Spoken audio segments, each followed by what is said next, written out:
സദാ ബാലരൂപാപി വിഘ്നാദ്രിഹന്ത്രിം മഹാദന്തിവക്ത്രാപി പഞ്ചാസ്യ മാന്യ വിഹിന്ദ്രാതിമൃഗ്യാ ഗണേശാഭിധാമേ വിദഗ്ധാം ശ്രീം കാവി കല്യാണമൂർത്തിം. ഓം 51 ചേർന്നഴകിയ തനുവായി ദേഹമധ്യത്തിൽ നിന്നിട്ടമ്പിൽ സ്തംഭം കണക്കെ ശിരസി തലയുമായി ഉള്ളിലാറബ്ജമോടും വൻപിൽ പൊങ്ങും സുഷുമ്നയ്ക്കകമതിലുളവാം പത്മമാറിങ്കലും ചേർന്ന് 51 വാഴും ദളമതിലമരും വിദ്യപദ്യം തരേണം. ഓം ബ്രഹ്മാനന്ദം പരമസുഖദം കേവലം ജ്ഞാനമൂർത്തിം വിശ്വാതീതം ഗഗനസദൃശം തത്വമസ്യാദിലക്ഷ്യം ഏകം നിത്യം വിമലം അചലം സർവദാ സാക്ഷിഭൂതം ഭാവാതീതം ത്രിഗുണരഹിതം സൽഗുരം ത്വം നമാമി. ഓം ബ്രഹ്മാവും മിഹിരൻ വസിഷ്ഠൻ പുലശൻ ഗർഗൻ മയൻ ലോമശൻ ശ്രീപത്യാര്യഭടൻ വരാഹമിഹിരൻ ലല്ലൻ സമുജ്വാലകൻ ഗോവിന്ദൻ പരമേശ്വരൻ ഗുരുവരൻ രാമൻ തഥാ കൃഷ്ണനും ഗോളജ്ഞാനികളായ മാധവമുഖന്മാരും തുണച്ചിടണം. എല്ലാ ദൈവമക്കൾക്കും എൻ്റെ വിനിതമായ പ്രണാമം. എല്ലാവർക്കും ഭഗവാന്റെ കൃപയും ശാന്തിയും സമാധാനവും എല്ലാ ആയുരാരോഗ്യവും നല്ല നന്മകളും ഉണ്ടാകണമെന്ന് പ്രാർത്ഥിക്കുന്നു. ഓം ലോകാ സമസ്ത സുഖിനോ ഭവന്തു. എല്ലാവരെയും ഭഗവാനിൽ അർപ്പിക്കുന്നു. നമുക്ക് നാമം ചൊല്ലിയിട്ട് ഭാഗവതം കുറച്ച് നോക്കാം.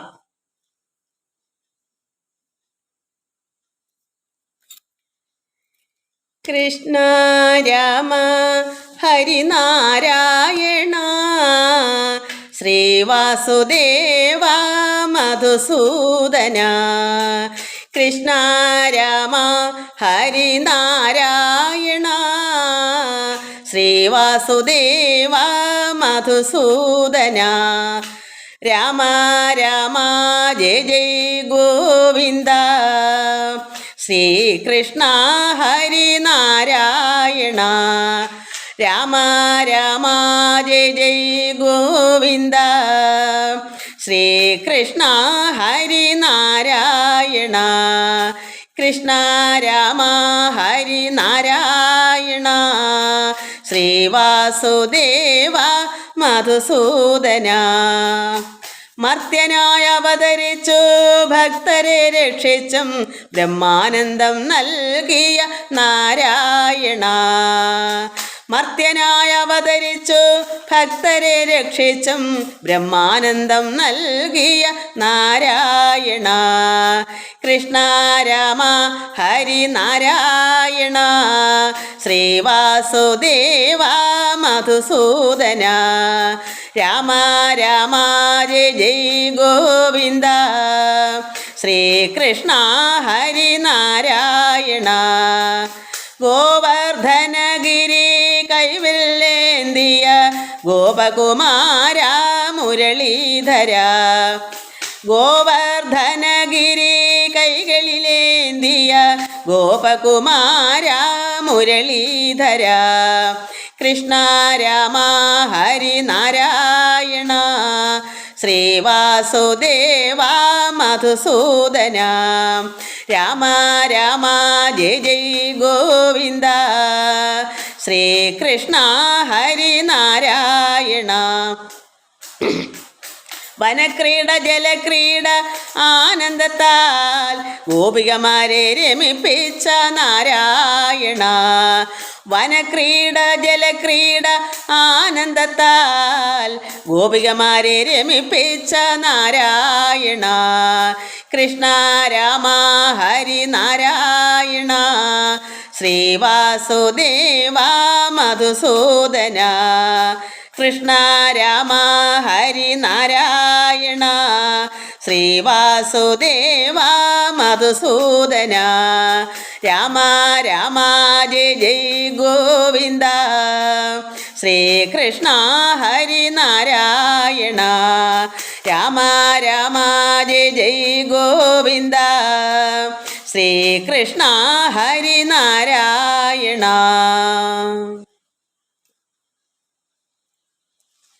ഗോവിന്ദ ഹരി ഗോവിന്ദ ശ്രീനാരായണ ഗോവിന്ദ ഭക്തവത്സല ഗോവിന്ദ പത്മലോചന ഗോവിന്ദ. ഗോവിന്ദ ഹരി ഗോവിന്ദ ശ്രീനാരായണ ഗോവിന്ദ ഭക്തവത്സല ഗോവിന്ദ പത്മലോചന ഗോവിന്ദ.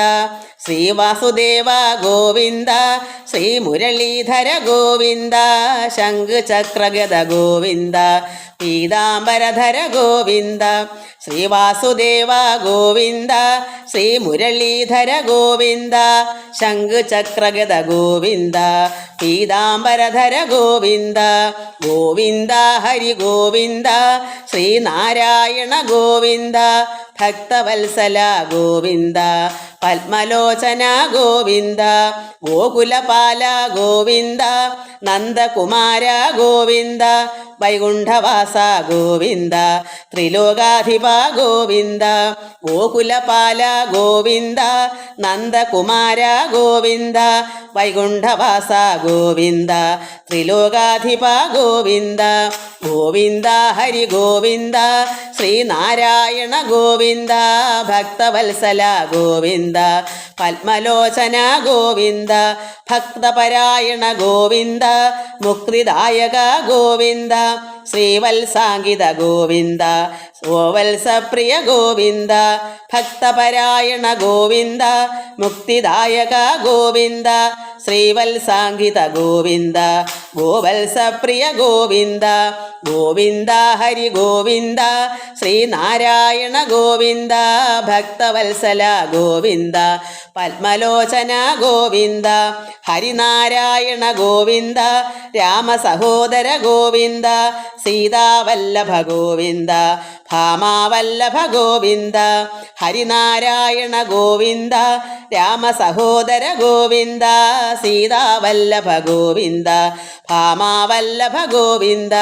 ഗോവിന്ദ ഹരി ഗോവിന്ദ ശ്രീനാരായണ ഗോവിന്ദ ഭക്തവത്സല ഗോവിന്ദ പത്മലോചന ഗോവിന്ദ.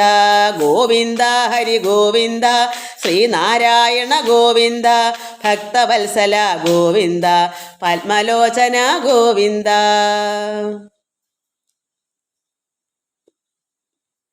മക്കളെ, നമുക്കിനി ഭാഗവതത്തിലുള്ള ശ്രീ മധുരാഷ്ടകം കൂടെ ചൊല്ലാം. ഇത് ഞാൻ എഴുതിയ നാമങ്ങളാണ് രണ്ടും ചൊല്ലിയത്.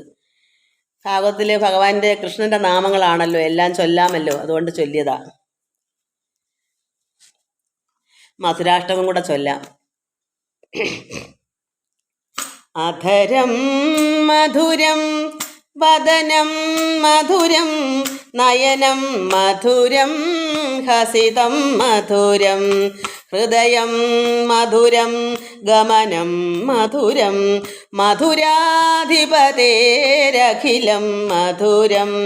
അധരം മധുരം വദനം മധുരം നയനം മധുരം ഹസിതം മധുരം ഹൃദയം മധുരം ഗമനം മധുരം മധുരാധിപതേരഖിലം മധുരം. വചനം മധുരം ചരിതം മധുരം വസനം മധുരം വലിതം മധുരം ചലിതം മധുരം ഭ്രമിതം മധുരം മധുരാധിപതേരഖിലം മധുരം. വേണോർമധുരോ രേണോർമധുര പാണേർമധുര പാദൗ മധുരൗ നൃത്യം മധുരം സഖ്യം മധുരം മധുരാധിപതേരഖിലം മധുരം. ഗീതം മധുരം പീതം മധുരം ഭുക്തം മധുരം സുപ്തം മധുരം രൂപം മധുരം തിലകം മധുരം മധുരാധിപതേരഖിലം മധുരം. കരണം മധുരം തരണം മധുരം ഹരണം മധുരം സ്മരണം മധുരം വമിതം മധുരം ശമിതം മധുരം മധുരാധിപതേരഖിലം മധുരം. കുഡ്യാ മധുരാ മാലാ മധുരാ യമുനാ മധുരാ വീചി മധുരാ സലിലം മധുരം കമലം മധുരം മധുരാധിപതേരഖിലം മധുരം ഗോപീ മധുരാ ലീലാ മധുരാ യുക്തം മധുരം ഭുക്തം മധുരം ദൃഷ്ടം മധുരം ശിഷ്ടം മധുരം മധുരാധിപതേരഖിലം മധുരം ഗോപാ മധുരാ ഗാവോ മധുരാ അഷ്ടേർമധുരാ സൃഷ്ടേർമധുരാ ദളിതം മധുരം ഫലിതം മധുരം മധുരാധിപതേരഖിലം മധുരം അധരം മധുരം വദനം മധുരം നയനം മധുരം ഹസിതം മധുരം ഹൃദയം മധുരം ഗമനം മധുരം മധുരാധിപതേരഖിലം മധുരം മധുരാധിപതേരഖിലം മധുരം മധുരാധിപതേരഖിലം മധുരം മധുരം മധുരം. മക്കളെ, നമ്മൾ കംസവധം വായിച്ചു. കംസനെ ഭഗവാൻ അവസാനം കർമ്മങ്ങൾ, സംസ്കാരവാദിയായുള്ള കർമ്മങ്ങളെല്ലാം ഭഗവാനോട് വേദിയരെ കൊണ്ട്, അതായത് ഈ വേദന്മാർ അതിൻ്റെ മന്ത്രങ്ങൾ, സംസ്കാര കർമ്മക്രിയകളൊക്കെ അറിയാവുന്നവരെ കൊണ്ട് ഭഗവാൻ എല്ലാം ചെയ്യിച്ചു. അവരുടെ ഭാര്യമാരും എല്ലാം വിഷമിച്ചു. എല്ലാമൊക്കെ എന്ത് ചെയ്യും? എല്ലാം ദുഷ്ടരെ പോലെ മരിക്കുമാറായത് കഷ്ടമല്ലാതെ വരാ ശിഷ്ടദ്വേഷത്താൽ അവർ പറയുന്നു. ഐകമത്യത്തോട് തന്നെ പറഞ്ഞു, ലോകേശനായ നാരായണൻ തന്നോട് ആഘാത കർമ്മം ഓരോന്ന് പലകാലം ചെയ്തു പോയല്ലോ, അത് ഓർത്താൽ പറയാൻ പറ്റാത്ത അവസ്ഥയാണ്. അവർ എല്ലാവരും ഒന്ന് ചേർന്ന് ഐകമത്യത്തോടു കൂടി തന്നെ പറയുന്നു. അത്രമാത്രം ദുഷ്ടത്തരങ്ങളാണ് ഈ കംസൻ ചെയ്തത്. അല്ലെങ്കിൽ ഇങ്ങനെ വരത്തില്ല. അത് ഭഗവാനോട് തന്നെ ഒരുപാട് പല പല കർമ്മങ്ങൾ ചെയ്തു പോയി ദുഷ്ടരെ പോലെ. അതുകൊണ്ടാണ് ദുഷ്ടൻ അത്രമാത്രം ജനങ്ങളെ, ശിഷ്ടന്മാരെ ദ്വേഷിച്ചത് കൊണ്ടും ഭഗവാനെ ഒരുപാട് ദോഷങ്ങൾ ചെയ്തുകൊണ്ടൊക്കെയാണ് ആഘാത കർമ്മങ്ങൾ, ഒരുപാട് ദോഷകർമ്മങ്ങൾ ചെയ്തുകൊണ്ടാണ് ഇങ്ങനെല്ലാം വന്നത്. പലകാലം അദ്ദേഹം ചെയ്തു. എത്ര നാളുകൊണ്ട് തുടങ്ങിയ തുടക്കമാണ്. ഇത് മൊത്തവും കംസൻ്റെ ദുഷ്ടത കൊണ്ട് നിറഞ്ഞു പോയി. അങ്ങനെ അതുകൊണ്ടാണ് ഈശ്വരൻ തന്നോട് വൈരം തുടങ്ങിയാൽ, ഭഗവാനോട് ദേഷ്യം ശത്രുതയായാൽ ശാശ്വത ദുഃഖമല്ലാതെ സുഖമില്ല. അപ്പോൾ ഭഗവാനോട് ഇപ്പം ഭഗവാന്റെ ശരീരം ഇല്ല, ആ പരമാത്മാവിൻ്റെ ചൈതന്യമേ ലോകം നിറഞ്ഞിരിക്കുന്നത്. അപ്പോൾ ഇപ്പം ഭക്തന്മാരായ സാധുക്കളുണ്ട്. സാധു എന്ന് വെച്ചാൽ എന്താ? ദയനീയമായ കൃപാലുക്കളായ സാധുക്കളെയാണ് സാധു എന്ന് പറയുന്നത്. അല്ല, പട്ടിണിപ്പാവന്മാരെ അല്ല. സാധുക്കൾ എന്ന് പറഞ്ഞാൽ അത്ര വിനയവും താഴ്മയും എല്ലാം ഉള്ള ശുദ്ധ ഹൃദയമായ സാധുക്കളുണ്ട്. അവരുടെ ഉള്ളിൽ ഭഗവാനുണ്ട്, ചൈതന്യമുണ്ട്, ഈശ്വരൻ അവരുടെ കയ്യിലുണ്ട്. അപ്പോൾ അങ്ങനെയുള്ള സത്തുക്കളായ ജനങ്ങളെ, സാധുക്കളെ, ഭക്തന്മാരെ ദ്വേഷിച്ചാൽ അതിൽ ആരാ ഉള്ളത്? എല്ലാത്തിലും ഈശ്വരൻ്റെ ആ ചൈതന്യം, അല്ല ഈശ്വരൻ്റെ സൃഷ്ടിയാണ്. എങ്കിലും ഭക്തന്മാരിലാണ് ഭഗവാൻ വസിക്കുന്നത്. ഞാൻ ഭക്തനിലും ഭക്തൻ എന്നിലും എന്നാണ് പറഞ്ഞത്. അതുകൊണ്ട് അങ്ങനെയുള്ള ഭക്തന്മാരെ ആര് ദ്വേഷിച്ചാലും ഈ കംസൻ്റെ അവസ്ഥയായിരിക്കും. അതുകൊണ്ട് ഒത്തോണം ഭക്തന്മാരെ കാണുമ്പോൾ ഒഴിഞ്ഞു മാറി ഒന്നുമില്ലെങ്കിൽ അവരോട് സ്നേഹവും ആദരവും ബഹുമാനമൊക്കെ കാണിച്ചാൽ അത്രയും നല്ലതാണ്. അത് ആരോട് കാണിക്കുന്നതാ? ഈശ്വരനോട് കാണിക്കും തുല്യമാണ്. ഒരു ഭക്തനോട് കാണിക്കുമ്പോൾ അത് ഭഗവാനോട് കാണിക്കും തുല്യമാണ്. അതായത് കർത്താവ് തന്നെ പറഞ്ഞിട്ടുണ്ടല്ലോ, ഞാൻ അവിടെ വന്നു, നീ എനിക്ക് വിശപ്പിന് ആഹാരം തന്നില്ല, ഉടുക്കാൻ വസ്ത്രം തന്നില്ല, ദാഹിച്ചു വന്നു, നീ വെള്ളം കുടിക്കാൻ തന്നില്ല. എപ്പോഴാ കർത്താവെ എങ്ങനെ വന്നത് ചോദിക്കുന്നു. കർത്താവ് എപ്പോഴാ വന്നത്? അപ്പോഴെന്താ, ഈ ചെറിയവരിൽ ഒരുവൻ ഇങ്ങനെ വന്ന് ദാഹിക്കോ, വിശന്ന് വന്നോ, അല്ലെ വസ്ത്രമില്ല വന്നോ, നിങ്ങൾ കൊടുത്തില്ലല്ലോ. ആ വന്നവരാണ് ഈ കർത്താവായി വരുന്നത്. അപ്പം മനസ്സിലാക്കണം, ഭക്തന്മാരായ സാധുക്കളെ നമ്മൾ അത്രത്തോളം സ്നേഹിക്കുകയും നമ്മളെ ഉള്ളതെല്ലാം സഹായിക്കുകയൊക്കെ ചെയ്താൽ അത് ഈശ്വരന് കൊടുക്കാൻ തുല്യമാണ്. അതെന്തെല്ലാം നമ്മൾ അതിനാ പല പല പുസ്തകങ്ങളും വായിക്കുകയും പഠിക്കുകയും എല്ലാം ചെയ്യണമെന്ന് പറയും. എളുപ്പമായ കാര്യങ്ങൾ നമുക്ക് ഉള്ളത്തിൽ വരികയും അതനുസരിക്കുകയും അതുപോലെ പ്രവൃത്തി നമ്മൾ ചെയ്യണമെങ്കിൽ മാത്രമേ നമ്മൾ ഒരു യഥാർത്ഥ ഭക്തനാകുന്നുള്ളൂ. പുണ്യകർമ്മങ്ങളെല്ലാം ചെയ്യണം. ആരോടാ ചെയ്യേണ്ടത്? സാധുക്കളായ നാക്കളുക പ്രാണികളോടും സാധുക്കളായ ഭക്തന്മാരോടും നമ്മൾ വിനയവും ദയവും കൃപയും ഒക്കെ കാണിച്ചാൽ അത് ഈശ്വരന് കൊടുക്കുന്ന തുല്യമാണ്. അല്ലാതെ ഭഗവാൻ നേരിട്ട് പ്രത്യക്ഷമായി എനിക്ക് അല്പം താ എന്ന് പറയാൻ ഭഗവാൻ എന്തോ ലോകം നിറഞ്ഞിരിക്കുന്ന ഭഗവാന് വിശപ്പോ ദാഹമുണ്ടോ? പക്ഷെ ഒരു യഥാർത്ഥമായ ഒരു നല്ല ഒരു ഭക്തനിലോ ഒരു വിശന്ന് ദാഹിച്ചിരുന്ന പക്ഷികളിലോ മൃഗങ്ങളിലോ ഒക്കെ ആയിരിക്കും ആ ചൈതന്യമൂർത്തി വരുന്നത്. നമ്മളപ്പോൾ എന്തുണ്ടെങ്കിലും നമ്മുടെ കയ്യിലുണ്ടോ അപ്പോൾ നമ്മൾ സത്യത്തിലും ആത്മാവിലാണല്ലോ പ്രാർത്ഥിക്കേണ്ടത്. അപ്പം നമ്മുടെ ഹൃദയത്തിൽ തന്നെയാണല്ലോ ഈശ്വരൻ വസിക്കുന്നത്. അതുപോലെ എല്ലാത്തിൻ്റെയും ഉള്ളിലുണ്ട്. അപ്പം നമ്മൾ അതുപോലെ തന്നെ നമ്മെപ്പോലെ തന്നെ അത് കാണാൻ ശ്രമിച്ചില്ലെങ്കിൽ എന്തായാലും ഈ ദുഷ്ടൻ്റെ ഈ കംസനെ പോലെ ആയി പോകും. അതുകൊണ്ട് അവർ ഐകമത്യത്തോട് എല്ലാവരും ഒന്നിച്ച് തന്നെ പറഞ്ഞു, കംസന്റെ ദുഷ്ടതരം കൊണ്ടാണ്, ആകാത്തതൊക്കെ ചെയ്തത് കൊണ്ടാണ്, സത്തുക്കളോട് ദേഷിച്ചത് കൊണ്ടാണ്, ഭഗവാനോട് വൈരം പുലർത്തിയത് കൊണ്ടാണ് ഇങ്ങനെയെല്ലാം സംഭവിച്ചതെന്ന് അവർ എല്ലാവരും ഒത്തുചേർന്ന് പറഞ്ഞു. ഇനി അപ്പം അതങ്ങ് മാറി. നമുക്കിനി എന്താ ചെയ്യേണ്ട? വസുദേവാദ്യ അനുനയനം. ഇനി ഭഗവാൻ കൃഷ്ണന് അവിടെ അമ്മയും അച്ഛനെല്ലാം എവിടെ കിടക്കുക? കാരാഗൃഹത്തിൽ കിടക്കുമല്ലേ. അവരെയൊക്കെ വിടുതൽ, അതായത് ഉഗ്രസേനും മുത്തച്ഛനും ഒക്കെ ഇനി അവരെ പൂട്ടിയിട്ടേക്കല്ലേ, അതൊക്കെ തുറന്ന് വിടാനുള്ള ഇതാണ്. നമുക്കത് വായിക്കാം. ഓം നമോ ഭഗവതേ വാസുദേവായ ശ്രീകൃഷ്ണ പരമാത്മനേ നമഃ. വസുദേവാദ്യ അനുനയനം. ഭഗവാൻ ഇനി ഞാനിത് ഒരു വട്ടം വായിച്ച് കുറേ കണ്ണുനീര് പൊഴിച്ചിട്ടിരിക്കുക. ഇനി അതുകൊണ്ട് ഞാൻ കരയത്തൊന്നുമില്ല എന്നാണ് എൻ്റെ വിചാരം. ഞാൻ അതിലോട്ട് ഇഴിഞ്ഞിറങ്ങിയാൽ ഇനിയും കാരണം ഒരുപാട് ഇതിന് മുമ്പേ അതുകൊണ്ടാണ് താമസിച്ചത്. ഒരുപാട് നേരത്തെ ഞാൻ ഇത് ഒന്ന് വായിച്ചു, പക്ഷേ ഒത്തിരി നാളിന് മുമ്പ് വായിച്ചുകൊണ്ട് അതൊക്കെ മറന്നുപോയി. ഇപ്പോൾ എടുത്തപോലെ പുതുമ എടുത്തതുപോലെ വായിച്ചിട്ട് ഒത്തിരി അങ്ങ് കരഞ്ഞു. കാരണം എന്താണെന്നറിയാമോ? അമ്മയ്ക്കും അച്ഛനും ഭഗവാനെ കണ്ടപ്പോൾ മകനെ പോലെ സ്നേഹിക്കാൻ കഴിയുന്നില്ല. എന്താ കാരണം? പരമാത്മാവാണെന്ന് അറിഞ്ഞു കഴിഞ്ഞല്ലോ. കാരണം എല്ലാവരും അവിടെ പുകഴ്ത്തുന്നൊക്കെ കേട്ടു. അപ്പം എങ്ങനെ ഒരു മകനെ പോലെ ലാളിക്കാൻ എങ്ങനെയാണ്? അതുകൊണ്ട് ഭഗവാനായിട്ട് കണ്ടുകൊണ്ട് നിൽക്കുന്നത്. അപ്പോൾ അതിന് ഭഗവാൻ അത് മനസ്സിലാക്കിക്കെട്ട് എന്ത് ചെയ്യുന്നു? മോഹിപ്പിക്കുന്നു. കാരണം ഈ വികാരങ്ങൾ അവർക്ക് ഉണ്ടാക്കണം. അതിന് ഈ മഹാമായ കൊണ്ട് തന്നെ അവർക്കത് മാറ്റിയെടുക്കണം. കാരണം ഒരു കുഞ്ഞിനെ സ്നേഹിക്കാനുള്ള കടമ അവർക്കുണ്ടല്ലോ. ഒരു പുത്രനെ സ്നേഹിക്കാൻ കിട്ടിയില്ല. അപ്പോൾ ആ സ്നേഹം കൊടുക്കണമെങ്കിൽ ഈ ഭഗവാൻ തന്നെ അവരുടെ മനസ്സിൽ നിന്ന് മായ കൊണ്ട് മാറ്റി അവരെ ഒരു മകനെ കാണുന്ന പോലെ ആക്കിയെടുക്കണം. അല്ലെങ്കിൽ അച്ഛനും അമ്മയും കൂടെ എങ്ങനെയാണ് നിൽക്കുന്നത്? അവരെ മകനെ കണ്ടപ്പോൾ പരമാത്മാവ് അടക്കം നിന്നാൽ എങ്ങനെയാണ് നമ്മൾ സാധാരണ അതുപോലുള്ള മനസ്സാണ്. അത് നമുക്ക് അതൊക്കെ ഓർത്തപ്പോൾ ഞാൻ ഒത്തിരി കരഞ്ഞു പോയി. ഇനി മിക്കവാറും കരയൂലെന്നാണ് തോന്നുന്നത്. അല്ലെങ്കിൽ എന്ത് ചെയ്യും? ഇത് വായിക്കാൻ പറ്റത്തില്ല. ഞാൻ എൻ്റെ കണ്ണിൽ കൂടെ കണ്ണീരുന്ന കണ്ണാടിയൊക്കെ കാണാൻ പറ്റുമോ? അതുകൊണ്ട് ഞാനതെല്ലാം എന്നും ഇങ്ങനെ മനസ്സിന് പ്രയാസമുള്ള ചില ഭാഗങ്ങളുണ്ട്. അത് വായിക്കുമ്പോൾ ഞാൻ ഒന്ന് രണ്ടും വായിച്ച് കരഞ്ഞതിന് ശേഷം പിന്നെ ഇത് എടുക്കും. അല്ലെങ്കിൽ എനിക്ക് നിങ്ങൾക്ക് ഇങ്ങനെ ഇട്ടുതരാൻ പറ്റത്തില്ല. അതുകൊണ്ട് നമുക്ക് വായിക്കാം.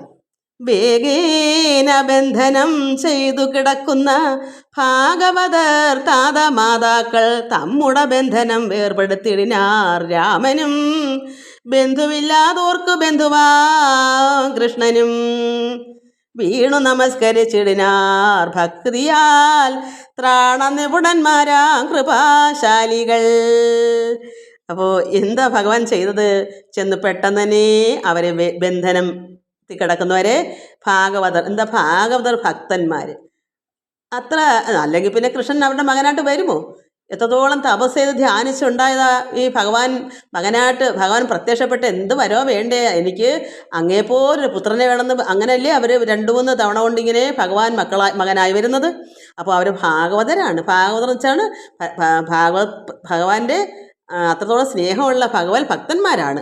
അങ്ങനെ ആ ഭാഗവതരായിരിക്കുന്ന ഈ താതമാതാക്കൾ ദേവകിയും വസുദേവരുടെയും തമ്മുടെ ബന്ധനം, അവരുടെ കെട്ടുകൾ, ബന്ധനം വെച്ചാൽ പൂട്ടിയിട്ടേക്കല്ലേ, ആ ബന്ധനം വേർപെടുത്തിയിടിനാർ. രാമനും പിന്നെ ആരാ? ബന്ധുവില്ലാത്തവർക്ക് ബന്ധുവാൻ കൃഷ്ണനും. അപ്പോൾ ഭഗവാൻ എന്താണ്? രാമനും ഒരു മകൻ. എന്നാൽ ഇവിടെ കൃഷ്ണൻ എങ്ങനെയുള്ള ആളാ? ബന്ധുവില്ലാത്തവർക്ക് ബന്ധുവാ. ഇവിടെ അമ്മയ്ക്കും അച്ഛനും മാത്രമല്ല കൃഷ്ണൻ മകൻ. നമുക്ക് എല്ലാവർക്കും ഭഗവാൻ ബന്ധുവാ. ആരെ കെട്ടിട്ടാലും ഭഗവാനെ പ്രാർത്ഥിച്ചാൽ അഴിച്ചുവിടും. അമ്മയും അച്ഛനും അങ്ങനെ തന്നെയാണ്. പക്ഷേ നമ്മളെല്ലാവരും ഭഗവാന്റെ ബന്ധുക്കൾ തന്നെയാണ്. അതുകൊണ്ടാണ് ഇവിടെ പറയുന്നത് ബന്ധുവില്ലാത്തവർക്ക്. നമുക്ക് ബന്ധുക്കൾ ആരും ഇല്ലേ? ഭഗവാൻ തന്നെ നമ്മുടെ ബന്ധു. അങ്ങനെ നമ്മൾ കാണുന്നത് ആ ഉറപ്പാണ് ഭഗവാൻ നമ്മളോട് സഹായത്തിൽ ഇങ്ങനെ വയ്ക്കുന്നത്. അതുകൊണ്ട് ഭഗവാൻ പറയുന്നു ബന്ധനം വേർപെടുത്തിയിടിനാർ രാമനും പിന്നെ ബന്ധുവില്ലാത്തവർക്ക് ബന്ധുവാകുന്ന കൃഷ്ണനും കൂടെ ചെന്ന് വീണ് നമസ്കരിച്ചിടാർ ഭക്തിയാൽ. എങ്ങനെയാ? അമ്മയും അച്ഛനെയും എങ്ങനെ സാധാരണ ഒരു മാതാവിനെയും പിതാവിനെയും മക്കൾ ഇന്ന് കാണുന്നതും പാദത്തിൽ തൊട്ട് നമസ്കരിച്ച് വീണ് ഭക്തിയായിട്ട് അവരോട് വിനയമായി അമ്മയും അച്ഛനെയും നമസ്കരിക്കുന്നത്. അല്ലാതെ അവിടെ ഭഗവാനാണെന്നോ ഒന്നും തന്നെ ചിന്തയില്ല. സ്വന്തം കുഞ്ഞു മക്കളായിട്ട് തന്നെയാണ്. ത്രാണനിപുണന്മാരാം കൃപാശാലികൾ. ഇവർ അത്രമാത്രം എല്ലാവർക്കും ത്രാണനം ചെയ്യുന്ന കൃപാശാലികളാണ്. വന്ദിച്ചു നിന്ന് അത് കണ്ട് വസുദേവർ ഇങ്ങനെ വന്ദിച്ച് കാൽക്കൽ വീണ് നമസ്കരിച്ച് നിൽക്കുന്ന കണ്ടപ്പോൾ വസുദേവർ എന്ത് ചെയ്തു? തന്നുടെ പത്നിയും താനും സുതന്മാരെ നന്ദിച്ചതില്ല. അതിന് അങ്ങനെ ഭഗവാന്റെ അമ്മയുടെ അച്ഛൻ്റെയും പാദത്തിൽ നമസ്കരിച്ചപ്പോൾ ഈ പിതാവും മാതാവും പത്നിയും വസുദേവൻ എന്താ ചെയ്തത്? സുതന്മാരെ, ഈ 2 കുട്ടികളെയും നന്ദിച്ചതില്ല. എന്താ കാരണം? ജഗദീശനെന്നോർത്ത്. ആ വീണ് തൊഴുതപ്പോൾ അവർക്ക് അതിനൊരു ഇത് തോന്നിയില്ല. അവർ ഈശ്വരനായിട്ടാണ് അവർ കാണുന്നത്. അവർക്ക് അങ്ങനെ പറ്റുന്നുള്ളൂ. കാരണം ലാളിച്ച് വളർത്തിയിട്ടുമില്ല, അവരങ്ങനെ സ്നേഹിക്കാനൊട്ട് ഉള്ള ഉള്ളം വരുന്നതുമില്ല. കാരണം ഒരു ഭഗവാന്മാരാണെന്ന്, ഈശ്വരന്മാരാണെന്ന് അവരുടെ ഉള്ളത്തിൽ ഒരു അനുഭവം അവർക്ക് വന്നു കഴിഞ്ഞു. അവിടെ ഇത്രയും സംഭവങ്ങൾ, കംസനെയും വധിച്ചു, ആനയെ കൊന്നു, ഇങ്ങനെയുള്ള എല്ലാം കണ്ടപ്പോൾ അവിടെ പറഞ്ഞ് നിന്ന സംസാരങ്ങളെല്ലാം അവർ കേട്ടു. എത്രയോ ഭാഗ്യശാലികളാണ് ഈ വൃന്ദാവനത്തിലെ ഗോപികമാരും അവിടുത്തെ നന്ദഗോപരും യശോദയൊക്കെ എത്ര സുഹൃതം ചെയ്തവരാണെന്ന് കേട്ടപ്പോൾ അവർക്ക് യഥാർത്ഥം മനസ്സിലായത് സാക്ഷാൽ പരബ്രഹ്മം തന്നെയാണെന്ന്. അതുകൊണ്ട് അവരെങ്ങനെ പാദത്തിലോട്ട് നമസ്കരിക്കുമ്പോൾ അതിന് പറ്റതായിട്ട് എടുത്ത് ലാളിച്ച്, കൃഷ്ണനെ എങ്ങനെ എടുത്ത് ലാളിക്കും? അതുകൊണ്ട് അവർ നന്ദിച്ചതില്ല ജഗദീശനെന്ന് ഓർത്ത്. വന്ദിച്ചു മാനസഭക്തിയാൽ തന്നുടെ നന്ദനന്മാരെ ആശ്ലേഷവും ചെയ്തില്ല. അപ്പോൾ വന്ദിച്ച് മാനസഭക്തിയാൽ, മനസ്സുകൊണ്ട് ഭക്തിപൂർവ്വം നിന്നവർ വന്ദിച്ച് നിന്നു.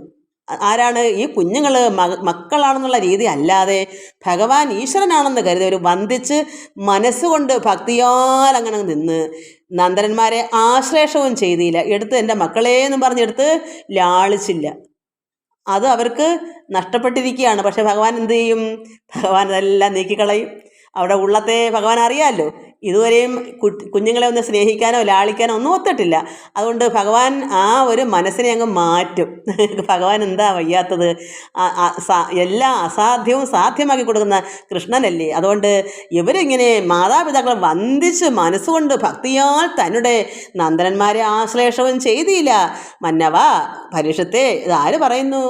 മഹാമുനി, ശ്രീശുക മഹാമുനി പരീക്ഷനോട് പറഞ്ഞു, മന്നവ രാജാവേ, ഇങ്ങനെയാണ് മാതാപിതാക്കൾക്ക് ആ ഒരു ലാളന എടുക്കാൻ ഒത്തില്ല.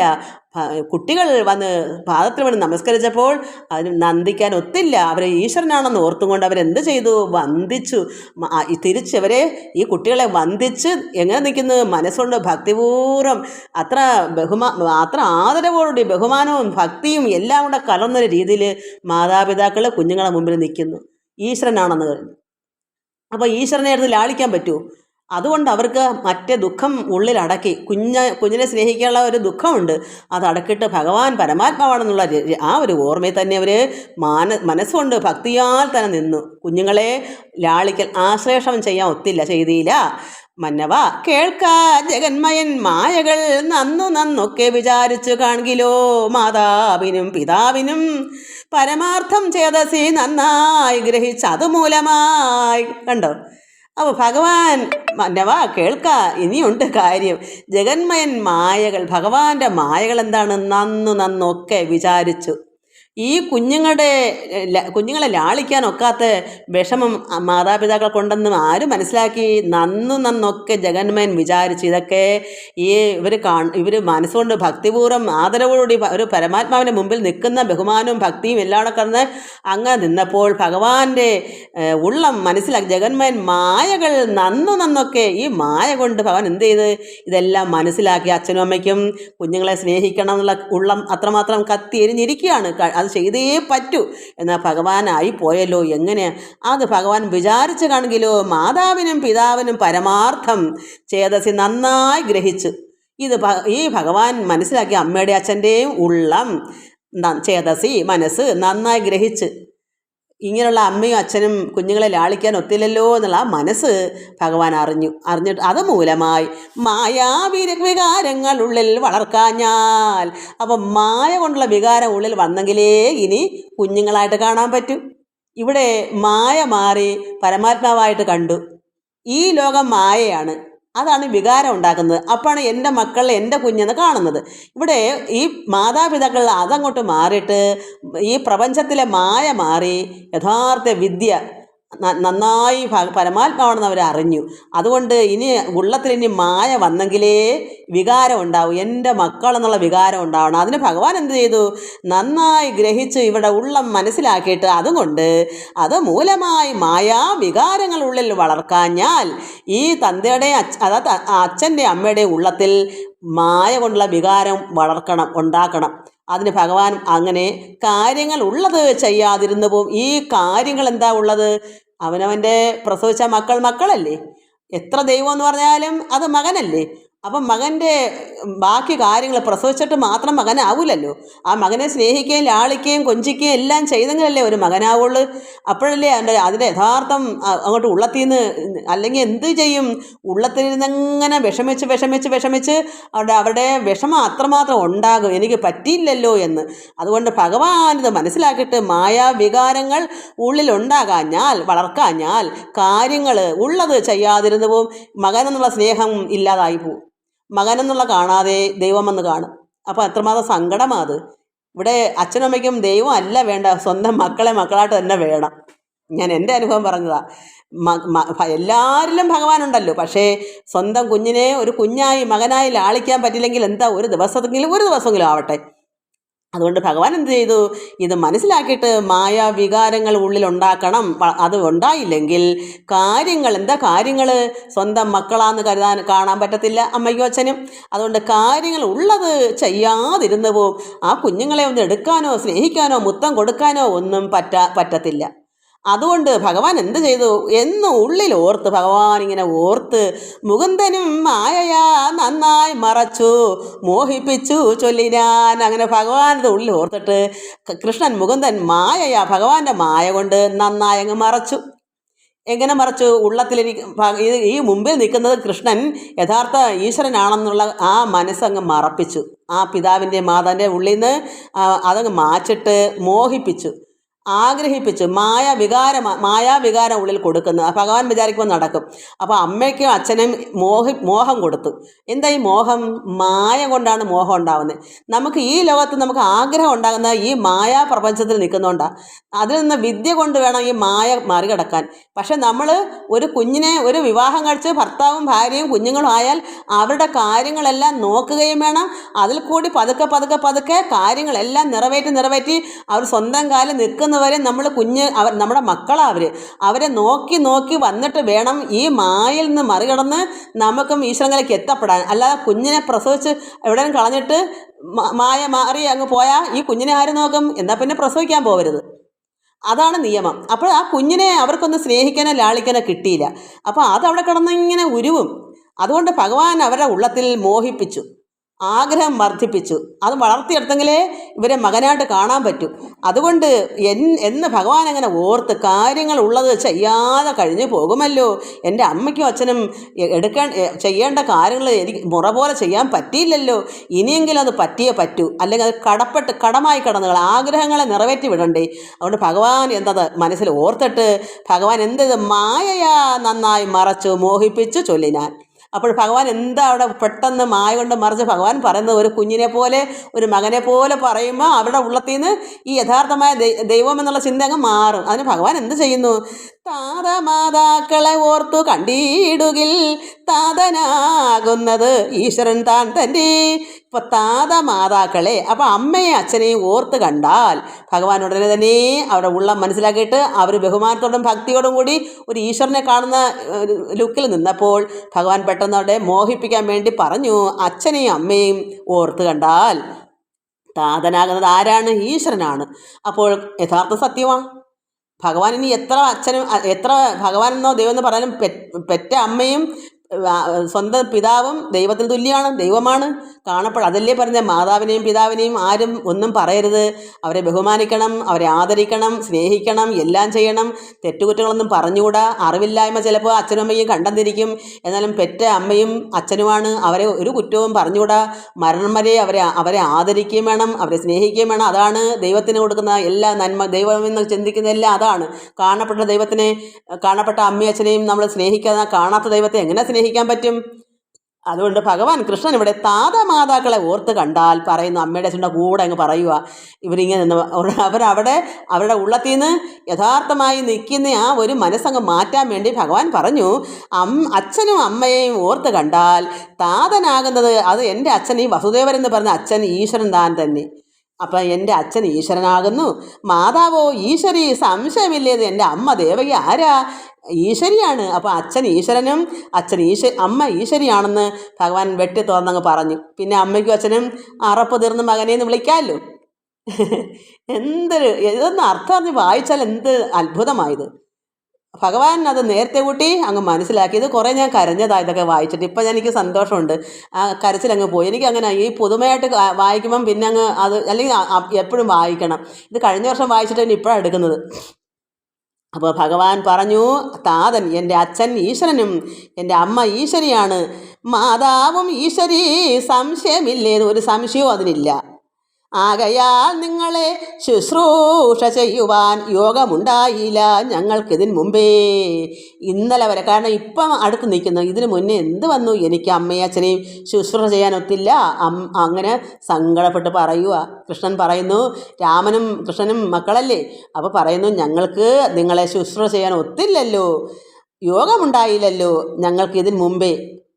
എന്താ സംഭവിച്ച കുഞ്ഞുനാളിലെ കൊണ്ട് കംസനെ ഭയന്നിട്ട് വേറൊരു വീട്ടിൽ കൊണ്ടല്ലേ, നന്ദഗോപുരം എടുക്കലല്ലേ വൃന്ദാവനത്തിൽ. അതുകൊണ്ട് ഞങ്ങൾക്ക് എൻ്റെ അമ്മയും അച്ഛനെ, ഈശ്വരനാണ് എൻ്റെ അച്ഛൻ, എൻ്റെ അമ്മ ഈശ്വരിയാണ്, ദേവിയാണ്. എനിക്ക് ഒരു മകൻ്റെ കടമ എന്താണ്? മാതാപിതാക്കളെ ശുശ്രൂഷ ചെയ്യണം. കാരണം മകനൊന്നും വളർന്നതുകൊണ്ട്, ഒന്നുകൂടെ പൊടിക്കുഞ്ഞാണെങ്കിൽ മക്കളെ അമ്മയും അച്ഛനെ ലാളിക്കുകയല്ലേ വേണ്ടേ. ഇതിപ്പോൾ ഒന്നുകൂടെ വളർന്ന്, അപ്പോഴേ ഞങ്ങൾക്ക് ഇനി അമ്മയും അച്ഛനെ ശുശ്രൂഷ ചെയ്യാതിരിക്കാൻ പറ്റില്ലല്ലോ. ഞങ്ങളുടെ അച്ഛൻ ഈശ്വരനാണ്, അമ്മ ഈശ്വരിയാണ്. അതുകൊണ്ട് ഞങ്ങൾക്കത് പറ്റിയില്ല. ഇതിനു മുമ്പേ യോഗമുണ്ടായില്ല, ഞങ്ങൾക്ക് യോഗം ഉണ്ടായില്ല. ശൈശവലീലകൾ കണ്ട് മോദിപ്പാനും ഈശ്വരന് വിധിച്ചില്ല.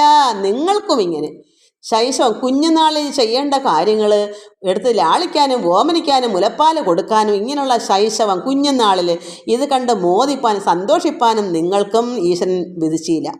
നിങ്ങൾക്കും അത് പറ്റിയില്ലല്ലോ. അമ്മയ്ക്കും അച്ഛനും അങ്ങനെയും പറ്റിയില്ല. ഞങ്ങൾക്ക് ഇതിനു മുമ്പേ അമ്മയും അച്ഛനെ ശുശ്രൂഷ ചെയ്യാനും പറ്റിയില്ല. രണ്ടുപേരും തങ്ങളി ഇങ്ങനെ ആയിപ്പോയി. എന്താ യോഗം അങ്ങനെ ഉണ്ടായില്ല. അപ്പോൾ ഈശ്വരൻ ഇതൊന്നും വിധിച്ചില്ല. അതുകൊണ്ട് കാലക്രമ ഭേദമായതൊക്കെയും, ഈ കാലക്രമങ്ങളുടെ ഭേദമായതൊക്കെയും ബാല്യകാലേ പിതൃമാതൃ ജനങ്ങളും ലാളിക്കും സൗഖ്യമുണ്ടായില്ല ഞങ്ങൾക്കും. അപ്പോൾ ഈ ബാല്യകാലത്തിൽ പിതാവ് മാതാവ് അങ്ങനെയുള്ള ജനങ്ങൾ ലാളിക്കും കുഞ്ഞുങ്ങളെ, അങ്ങനെയുള്ള സുഖം ഞങ്ങൾക്ക് ഉണ്ടായില്ല. ഞങ്ങളെ എടുത്ത് ലാളിക്കാനും മുത്തം തരാനും ഒന്നും അമ്മയ്ക്കും അച്ഛനും പറ്റിയില്ലല്ലോ. അപ്പോൾ അമ്മയും അച്ഛനും അങ്ങനെ അപ്പം ആ ദൈവമേ എന്നുള്ള ചിന്തയിൽ നിന്നെങ്കിൽ നടക്കുമോ? ഈ സ്നേഹം ഇപ്പോൾ ഭഗവാൻ അത് നേരെ തിരിച്ചു പിടിച്ചു, പെട്ടെന്ന് തിരിച്ചടിച്ചു. അവർ ഈശ്വരനായിട്ട് കണ്ടു. ബലരാമനും കൃഷ്ണനും ചെന്ന് നമസ്കരിച്ചപ്പോൾ അവർക്കത് കണ്ടിട്ട് നന്ദിക്കാൻ ഒക്കുന്നില്ല. അവർ വന്ദിച്ച് നിൽക്കുന്നു, ഇത് ഈശ്വരനാണെന്ന് കണ്ട് നിന്നു. അപ്പോൾ ഭഗവാൻ പെട്ടെന്ന് മറുമരുന്ന് കൊടുത്ത് തിരിച്ചടിച്ചു. എന്താ? മോഹിപ്പിച്ചു. കാരണം അച്ഛനും അമ്മയും ഞങ്ങളുടെ ദൈവമാണ്, ഈശ്വരനും ഈശ്വരിയാണ്, ഞങ്ങൾക്ക് ശുശ്രൂഷ ചെയ്യണം, ഇതിനു മുമ്പ് പറ്റിയില്ല, ഇനി ചെയ്യണം. അതുതന്നെ അമ്മയ്ക്ക് വശം ഞങ്ങൾ ലാളിപ്പൻ ശൈശവത്തിലും ബാല്യത്തിലൊക്കെ എടുത്ത് ലാളിക്കാനും മുത്തം തരാനും അങ്ങനെ സ്നേഹിക്കാൻ നിങ്ങൾക്കും പറ്റിയില്ല എന്ന് പറഞ്ഞു. അപ്പോൾ ബാല്യകാലേ പിതൃമാതൃ ജനങ്ങളും ലാളിക്കും, എല്ലാ മാതാപിതാക്കളും കുഞ്ഞുങ്ങളെ ലാളിക്കും. സൗഖ്യമുണ്ടായില്ല ഞങ്ങൾക്കും, അതിനുള്ള സൗഖ്യം ഞങ്ങൾക്കും അങ്ങനെ പറ്റിയില്ലല്ലോ. അമ്മയുടെ അച്ഛൻ്റെ സ്നേഹം കിട്ടാൻ ഞങ്ങൾക്കും പറ്റിയില്ല. ഞങ്ങളെ കൊണ്ടുള്ള ശുശ്രൂഷകൾ അമ്മയ്ക്കും അച്ഛനും കിട്ടാവത്തില്ല. ഇരുകൂട്ടരും സങ്കടം പറയുക. ആളുകൾക്ക് ഐഹിക പാരത്രികത്തിനും കാരണമാകുന്ന ദേഹം ജനിപ്പിച്ചു കാരുണ്യമോട് വളർക്കുന്ന താതനും മാതാവിനും തുഷ്ടി ചെയ്തിക മേൽക്കുമേൽ. അപ്പോഴെന്ത് വേണം? ആളുകൾക്ക് ഐഹിക പാരത്രികത്തിനും, ഇവിടെ ആളുകൾക്ക് പിന്നെ ഇഹലോകം പരലോകം ഉള്ള ജീവിതങ്ങൾ കാരണമാകുന്ന ഈ ദേഹം ജനിപ്പിച്ചു. ഈ ലോകത്തിലും പരലോകത്തിലും, അത് ഐഹികം ഇവിടെ, പാരത്രികം പരലോകം.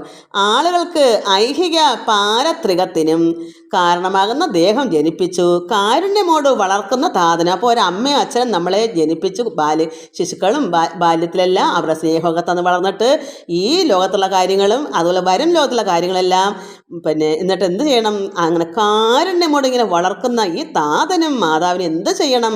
തുഷ്ടി ചെയ്തിക മേൽക്കുമേൽ ചേതന വേർപെട്ട് പോവോളം ഇങ്ങനെ അമ്മയ്ക്കും അച്ഛൻ്റെയും ചേതന അറ്റുപോകുന്നത് വരെയും, ജീവൻ അറ്റുപോകുന്നവരെയും മാതാപിതാക്കളെ മക്കൾ ശുശ്രൂഷ ചെയ്യണം.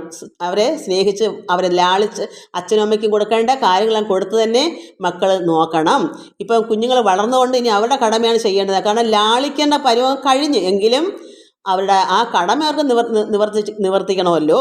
അതുകൊണ്ട് ഭഗവാൻ പറഞ്ഞു, മാതാവിനും തുഷ്ടി ചെയ്യണം. അതായത് കാരുണ്യമോടെ വളർക്കുകയാണ് അച്ഛനും അമ്മയും കുഞ്ഞുങ്ങളെ.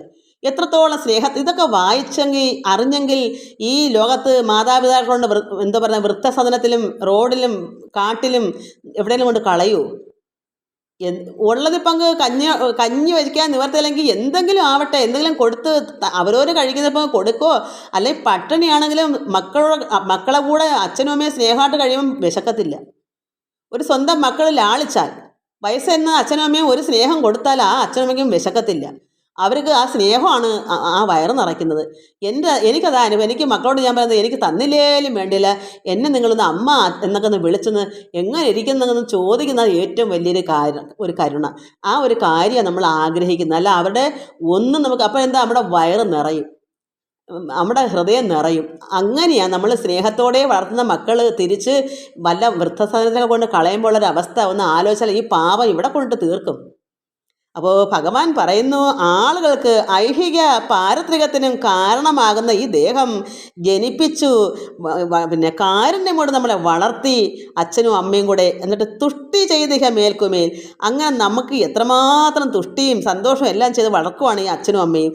അത് ചേതന വേർപെട്ട് പോകോളം ഇങ്ങനെ അവരുടെ അച്ഛൻ്റെ അമ്മയുടെയും ജീവൻ കിടക്കത്തോളം നമ്മൾ മക്കളെ കാരണം എനിക്കിപ്പോഴും എൻ്റെ മക്കൾ 42 44 വയസ്സൊക്കെ, 44 തോന്നുന്നത്, 5 മകൾക്ക്. അപ്പോൾ അങ്ങനെ ആയിട്ട് എനിക്കിപ്പോഴും അവർ കുഞ്ഞുങ്ങൾ തന്നെയാണ്.